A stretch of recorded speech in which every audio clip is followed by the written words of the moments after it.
বুঝছো তোমরান চিন্তা করছে আমার এই গায়ের শার্টটা বিক্রি করে দেবো, বিক্রি করে আমার আব্বা টাকা কোন এক ফ্যান ফলোয়ারে টাকাটা দিয়ে দেবো। জিল্লু দা আপনারা শার্ট কিনবো কোন হালা? আপনার শার্টের যে গন্ধ, কুত্তা বাজে দেখলো গন্ধ বমি করে দিব। যাই হোক ভাই, আপনি এরকম কি এরকম চুল ছেড়ে লাইছেন? আপনার গা দেওয়া শার্ট মাইসে কিনবো। আরে বেটা, মেসি নেইমার রোনালদোরা 100 দামের একটা জুতা ফাও দিলে ওই ফাও দেওয়া জুতা মানুষের লাখ লাখ টাকা কিনে, বুঝত? তা আমি এখন কন্টেন্ট ক্রিয়েটার, আমি এখন জনপ্রিয়, আমার শার্ট মাইছে কিন্তু না কিনলে আমার শার্ট এখন আমি গায়ে দেওয়া শার্ট আমি লাখ টাকা বেচুম এখন। ভাই আপনার কন্টেন্ট ক্রিয়েটার? কি কন্টেন্ট ক্রিয়েটার? আমি ফেসবুকে কন্টেন্ট বানাই। এটা একটা কন্টেন্ট বানায় দেখা। কন্টেন্ট বানাই তো এদিকে দেখাইতে হইব। হ্যাঁ ভাই এদিকে আচ্ছা দেখাইতেছি, ধর তাহলে দেন। মোবাইল ল, আমি কন্টেন্ট করি।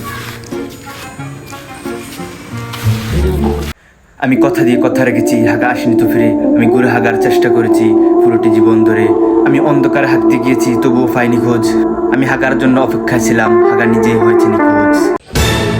কেমন দিলাম, কেমন হইলো কন্টেন্টটা?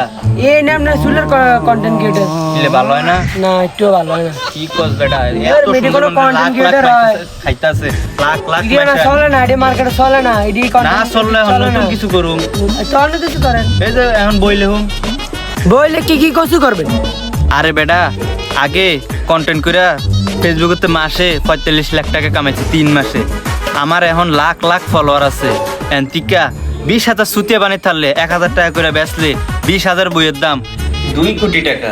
টাকা আর টাকা, আগে সব রেকর্ড ভাঙিয়ে তুমি এখন। কি কইলেন ভাই, কি কইলেন? এটা আমার কুদুর কন্টেন্ট শিখিয়ে দেন কিভাবে ভাই, কি করণ লাগে ভাই? কন্টেন্ট শিখতে হলে টাকা দিয়ে শিখতে হইব, টাইম অফ ভ্যালু, আমার সময়ের একটা মূল্য আছে। ভাই আপনি দিনে সময় দেন নাকি রাইতে সময় দেন? আমার কুদুর শিখিয়ে দেন। দিনও সময় দেই, রাইতেও সময় দেই, কত হইলো রাইতের একটু দাম বেশি। ভাই রাইতে কোন ধরনের সার্ভিস দেন আমার শিখিয়ে দিন।